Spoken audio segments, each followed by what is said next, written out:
Hi everyone, welcome back to Lucky Loads 15, where I'll be giving you my tips for day 4 of Royal Ascot, which is going very quickly at the moment.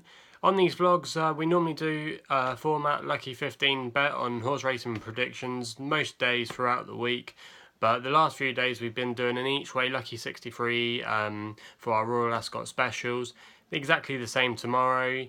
We've been doing alright at Royal Ascot so far. The first 2 days we were up in some profit, not so good today. We only had the one winner today and no others placed, unfortunately. A few hard luck cases which we'll just run through. In the first race there we had Havana Grey, who did okay, but actually what was quite interesting in the first race over the 5 furlong trip, yesterday the draw towards the stand side was actually proven to be the place to be, but in the first race they proved that form to be not rubbish but a bit more wrong, because most of the top placed horses came from the other side of the track, on the far side, and I think it was Sioux Nation in the end, which was a bit of a strange one in the end. It stepped up really well to win, but that horse hadn't been shown that it had been running very well in its last previous runs. Also as well, the Jim Crowley riding there was tipped to run a good performance from a small stable. That horse ran well back in second place. Our horse finished, I think it was in about 8th, 9th place, somewhere back in the field, but it ran an okay race, and yeah, a lot of people didn't do too well in that race. But let us know if you backed Sioux Nation there. That was a nice little bet, especially with an Aidan O'Brien combination and Ryan Moore. Normally, you don't see many 14, 16 to 1 winners, which I think the final SP was for that combination. Then the second race produced our only good result of the day with Ben Battle. We backed him, proving that the Derby form is relatively strong, with a really good performance, a good ride by Oisin Murphy aboard that one, and came home to win well. The third selection we had was Naughty or Nice in the 340 today, and the rider lost its irons coming into the home turn, so we can never be quite sure how that horse was going to run. It was running okay throughout the race until it got to the business end when the jockey lost its irons, but it did well to probably even finish 9 lengths or something behind the leader once it lost its irons, so that was a bit of a hard luck story there. Also as well, the other runners that we had didn't quite deliver. We had Sweet Selection for Hughie Morrison, completely outclassed if I'm honest. It was a really good performance from Order of St George, and Big Orange was the horse that won, wasn't it, in the 420. That was very, very good high caliber race in the Ascot Gold Cup there. Very good quality race, very close finish. It was quite tricky on the end, but Big Orange thought they got up with James Doyle, and he was fist pumping away straight away as soon as the horse crossed the line, and it was a bit, could have looked embarrassing there if the horse hadn't quite won, but it was a very good race, that one. Then we moved on to the 5 o'clock with a FAC.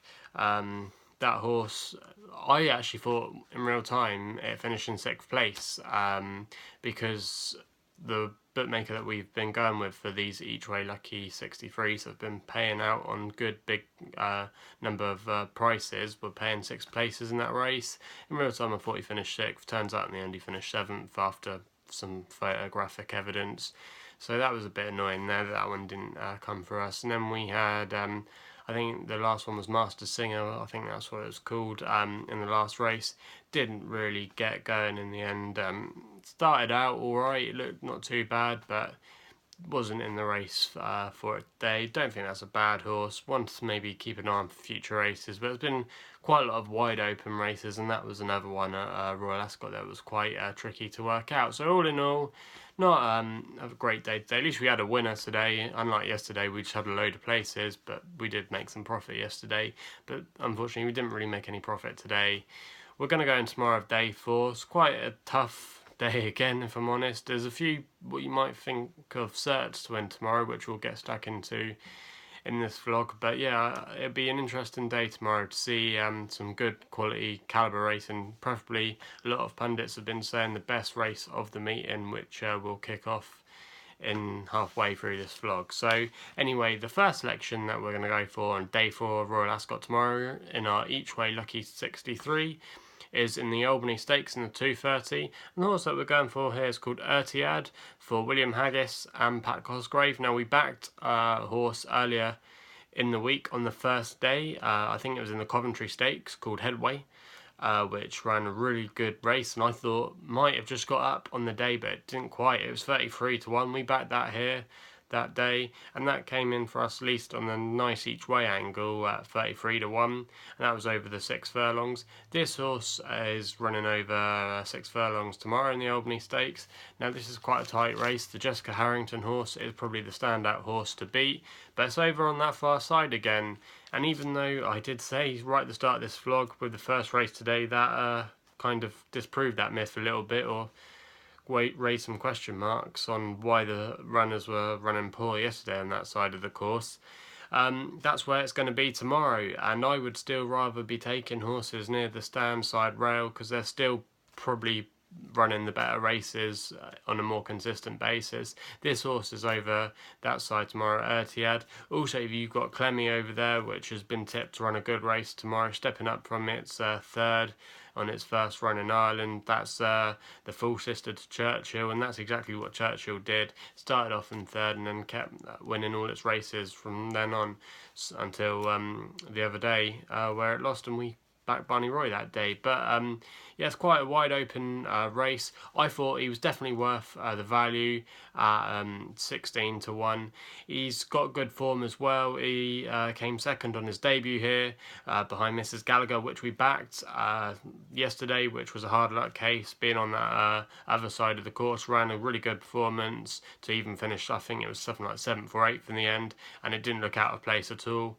Also as well, Out of the Flames ran in that race in the Queen Mary, and that actually finished third in the end, and this horse beat Out of the Flames on its debut, then went to Haydock and it won a maiden race, and not bad form there. So I think it'll like the trip tomorrow. It likes the course, it likes the ground, and I definitely see a lot of positives, and this could definitely be at least an each way a good shout, especially with our earlier selection in the week of Headway.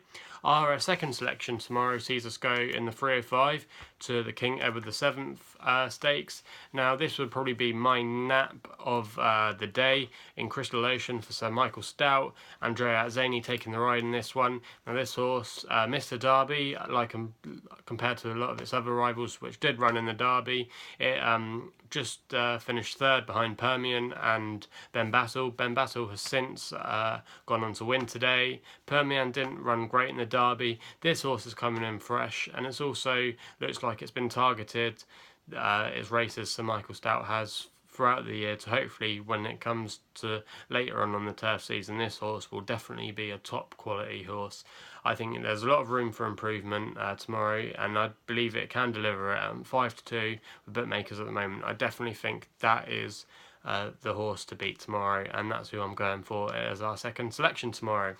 Our third selection tomorrow will see us go to the Commonwealth Cup in the 340, probably the best race of the meeting, a lot of people are saying. It's between Caravaggio, Harry Angel and Blue Point. Now, the one we've gone for here is Blue Point, probably at the value, and to be honest, on the each way slant, it's probably just going to get as good at odds as Caravaggio, to be honest, if he wins. He's run about evens, Caravaggio, and he's got great claims coming into this race. Also, Harry Angel is quite interesting.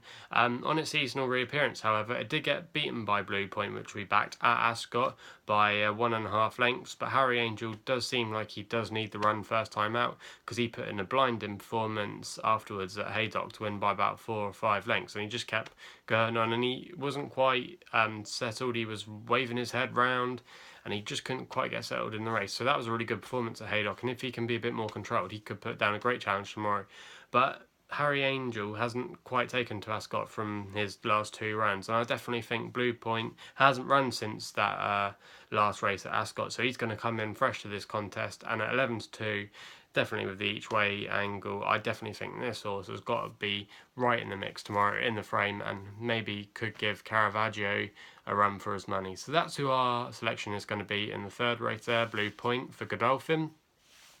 Our fourth selection tomorrow sees us go to probably what is for most people's banker on the day, Winter, which is coming in great form with its Irish Guineas and other Guineas form that it won very nicely on that day at Newmarket. It's definitely the informed horse, but the horse that we've gone for here is an outsider. Winter's currently something like 1 to 2, 4 to 7 bookmakers, so it's really short. If you fancy a bet in this race, you've really got to look for the alternative.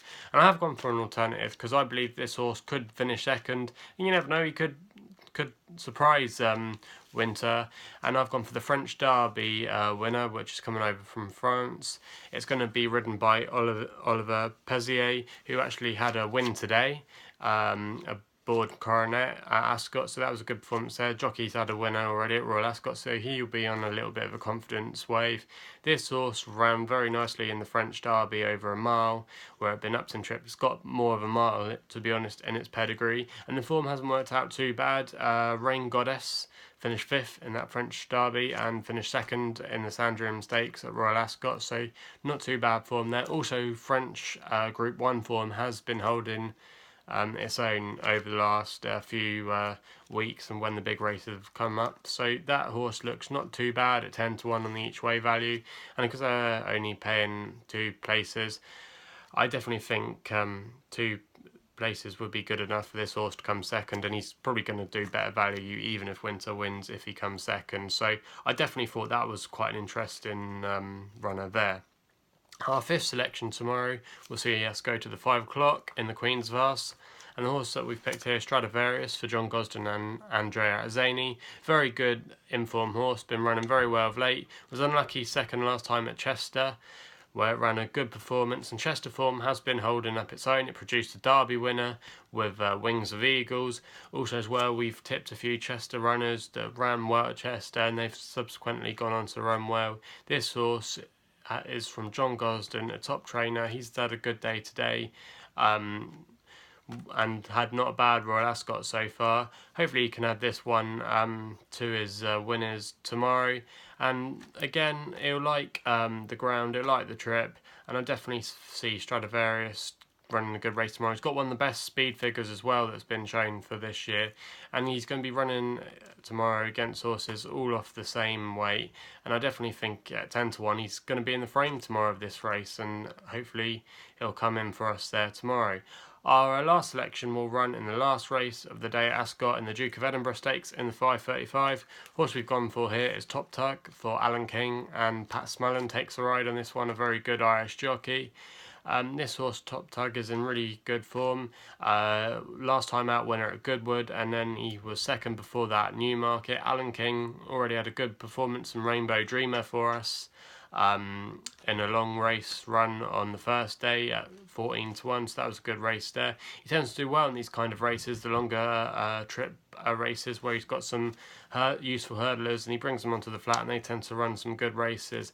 And this horse as well, when it ran at Newmarket, finished behind a horse called Frontiersman, who only finished second to Highland Reel at Epsom. Highland Reel won the other day at Ascot in a good performance, so that form's also reasonably strong as well.